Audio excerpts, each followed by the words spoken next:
Hi guys!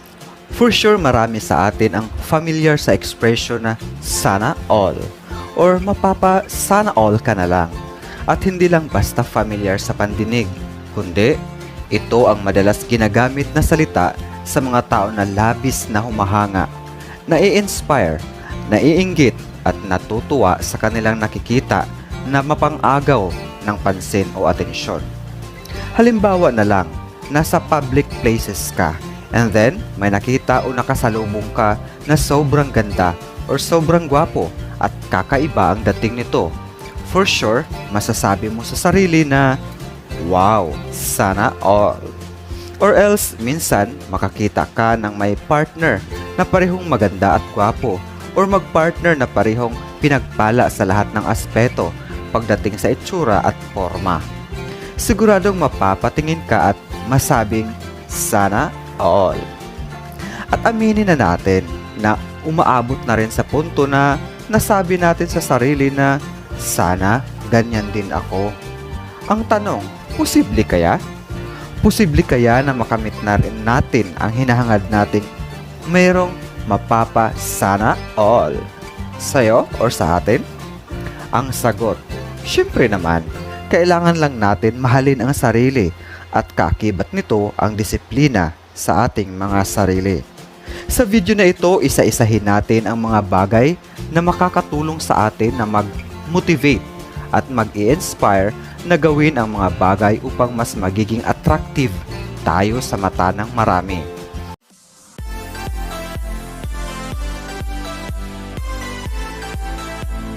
Mga bagay at pamamaraan upang makamit natin ang pangarap na magiging attractive o kaaya-aya sa mata ng marami. Well, marami din namang pinanganak na silang taglay ang pagiging attractive. Ngunit sa mga tao na hindi gaanong pinagpala o hindi gaanong sinuwerte pagdating sa magandang mukha, tindig at pangangatawan ay kailangan talaga natin na mag-effort. Huwag lang puro pangarap. Samahan dapat ng kilos, lalo na kung wala tayong budget para sa salamat doc o retoke. Huwag puro inggit, gawin natin silang inspirasyon na makamit ang goal na mayroong mapapa sana all sa atin. Sa pagkamit nito, kailangan natin mahalin ang sarili, physically and emotionally. Nangangailangan ito ng dedikasyon, disiplina sa sarili, sipag at tiyaga at determinasyon. Siyempre, mag-umpisa yan sa una, confidence. Kung paano mo dalhin ang iyong sarili at tiwala sa sarili. To have enough confidence, dapat maganda ang ating pangangatawan. Kaya, stay fit, mag-exercise, or mag-gym. Alam naman natin na pag maganda ang katawan ay malaking factor ito to boost your self-confidence at maraming hahanga sa'yo. Madalas kahit hindi gaanong ganda o gwapo ay nagiging attractive ito pag maganda ang hubog ng katawan dahil kahit anong isusuot ay maganda tingnan. Number 2, grooming. Personal hygiene, dapat laging mukhang malinis, mabango at neat ka manamit. Ayusin ang style, dapat maganda tingnan. Tandaan, your clothing says a lot about you. Ibig sabihin, kung paano ka manamit, ganoong klaseng tao ka rin. Madalas nakikilala ng mga tao kung anong klaseng tao ka, anong hilig mo at ugali mo, sa kung ano ang sinusuot mo at paano mo ito dalhin. Make sure na bagay sa'yo at may mukha kang may harap sa mga tao at mukhang respeto.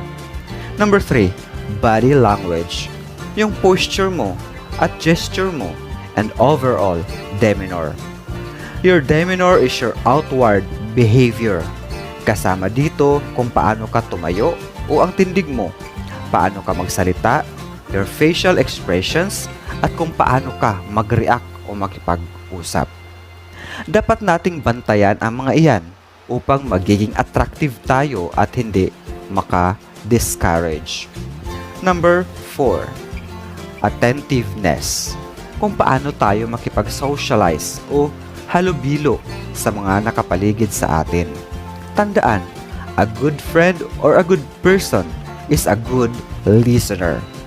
Huwag puro ngak-ngak, matuto din tayong makinig. Give chance for others to speak. Isa yan sa pagpapahalaga sa kapwa. Tandaan, ang taong marunong magpahalaga sa kapwa ay nakaka-attract na pag-uugali. Eye contact dapat pag nakikipag-usap. Number 5, sense of humor or speech skills. Sabi nga 'di ba, kung anong lumabas sa bibig ay siyang galing sa dibdib. And also, how you speak says a lot about your mind. Nakakabilib naman talaga at nakaka-attract yung mga taong magaling magsalita at masarap kausap. Halimbawa na lang, ang pagiging palabiro ay nakaka-attract, lalo na kung ang biro niya ay nakakagaan ng problema o sitwasyon. Sa pakikipag-communicate, mahalaga talaga na maiparating mo ng maayos ang mensahe mo. Kaya, mahalaga ang tamang tono o emosyon.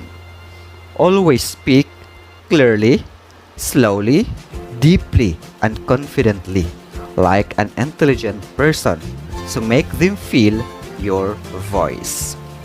Number 6, eye contact. Sabi ko nga kanina, napakahalaga ang eye contact during conversation. Dahil doon mo masusukat ang level of engagement and sincerity sa isang tao or ng kausap mo. Di ba nga, our eyes is the window of our soul. Sapagkat sa mata makikita kung tunay ang mga pagpapahayag mo o nagsisinungaling ka lang. Napansin nyo ba, madalas sa isang tao na may kasalanan or feeling guilty ay hindi makatingin ng diretso? Kaya dapat eye contact pag nakikipag-usap ka. Kung hindi mo naman kayang tingnan ng diretso sa kanyang eyeball or sa kanyang mata, tumingin ka sa kanyang tainga. At least nakaharap ka sa kanya at hindi malayo na parang nakatingin ka sa kanyang mga mata. Number 7, style or your clothing choices and overall fashion sense. Nakaka-attract ang isang taong marunong pumili at magdala ng damit. Kung bagay ba sa kanya o napapanahon or kung ito ay disente. Dapat din nating isaalang-alang ang damit na isusuot natin kung naaayon ba sa lugar na pupuntahan upang hindi awkward at buo pa rin ang confidence natin. Number 8, scent or pabango or ang amoy natin. Ang amoy ay mahalaga kung ito ba ay kaaya-aya sa ilong ng mga nakakasalamuha natin. Napakahalagang pag-isipan ang pabango na gagamitin natin dahil hindi lahat bagay sa isang tao at hindi lahat ng tao ay mahilig sa matapang na perfume o cologne. Ang mahalaga, masiguro natin na amoy malinis tayo at hindi masangsang ang amoy. Minsan din napakabango natin, pero pag nagsalita ay nakakahilo. Minsan hindi tayo aware na matapang na pala ang hininga natin.